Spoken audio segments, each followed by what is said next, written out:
যখন পথ ফুরিয়ে যাওয়ার বদলে তোমার পিছু নিতে শুরু করে, তখন বুঝে নিও তুমি গন্তব্যের দিকে নয়, বরং নরকের অতলে তলিয়ে যাচ্ছ। না, এটা সম্ভবই না। আমি গত 4 ঘন্টা ধরে এই একই পথে হেঁটে চলেছি।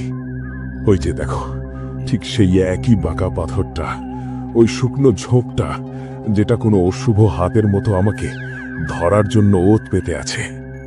কেন কেন এই পথ শেষ হচ্ছে না? ওরে, কেউ আছিস এখানে? এই জনমানবহীন পাহাড়ে কোনো একটা জীবিত মানুষ কি অবশিষ্ট নেই? নাকি আমি একাই পাগল হয়ে নিজের ছায়ার সাথে কথা বলে যাচ্ছি? আমার গলা শুকিয়ে কাঠ হয়ে গেছে, পায়ের ফোস্কাগুলো ফেটে রক্ত বেরোচ্ছে, কিন্তু এই পথ, এটা সাপের মতো কেবল লম্বা হয়েই চলেছে। শেষ হবার কোনো নাম নেই। ও দাদু, কথা শুনুন। ভাগ্যিস আপনার দেখা পেলাম। আমি কতক্ষণ ধরে রাস্তা খুঁজছি, তার কোনো হিসেব নেই। আমাকে দেবগড় যেতে হবে, কিন্তু আমি বারবারই একই মোড়ে ফিরে আসছি। আমি কি পথ হারিয়ে ফেলেছি? আপনি কিছু বলছেন না কেন? কথা বলুন। এই নিস্তব্ধতায় আমার দম বন্ধ হয়ে আসছে। পথ হারানো ততটা ভয়ের নয় রে বাপ, যতটা ভয়ের হলো এই পথ তোকে খুঁজে নেওয়া। তুই দেবগড়ের কথা বলছিস? যে দেবগড়কে তুই পেছনে ফেলে এসেছিস, সে তো কবেই ছাই হয়ে গেছে। এখন শুধু এই পথটাই আছে, আর এই পথ ততক্ষণ শেষ হবে না যতক্ষণ না তোর শেষ নিঃশ্বাস এই মাটিতে মিশে যাচ্ছে। তুই কি ভেবেছিস এই নির্জন পাহাড়ে তুই একা? না, এখানে হাজার হাজার চোখ তোকে দেখছে, যারা একদিন তোর মতোই পথ খুঁজছিল। আপনি আপনি এসব কি আবল তাবল বকছেন? আমি কোনো ছোট বাচ্চা নই যে আপনার এসব ভূতের গল্পে ভয় পাবো। আমি এক্ষুনি উল্টো ঘুরে ফিরে যাব। আমি এখানে এক মুহূর্ত দাঁড়াবো না। আপনার চোখে কোনো আলো নেই কেন? আপনি মানুষ নাকি কোনো পাথর? পেছনে ফিরবি? একবার তাকিয়ে দেখতো, পেছনে ফেরার কোনো পথ কি আদেও বাকি আছে? এই পথ পেছন থেকে মুছে যেতে থাকে আর সামনের দিকে বাড়তে থাকে। তুই এখন বন্দী হয়ে গেছিস রে সুরজ।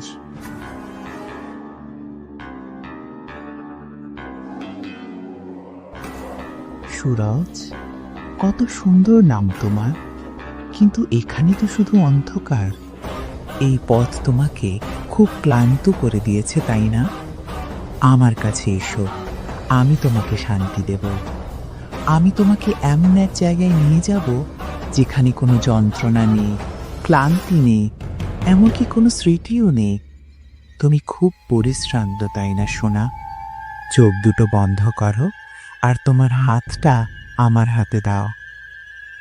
না না, তোমার চোখে তো কোনো মনি নেই, শুধু জমাট বাঁধা অন্ধকার। আর তোমার পাগুলো এমন উল্টো কেন? দাদু, বাঁচান আমাকে। এটা কি আপদ! আমার শ্বাস আটকে আসছে।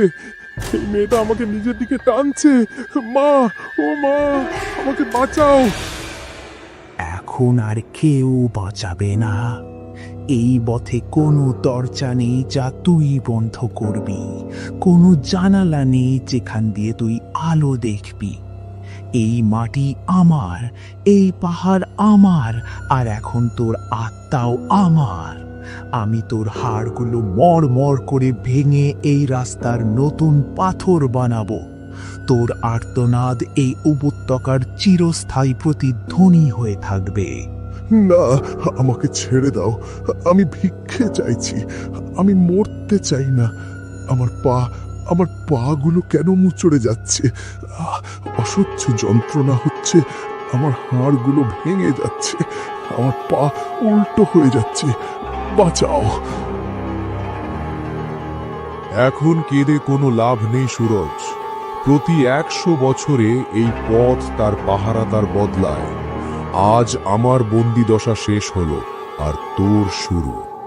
এখন থেকে তুই বসবি এই মাইল ফলকের ওপর, আর শতাব্দী ধরে নতুন পথিকের অপেক্ষা করবি। এটাই এই পথের বিচার।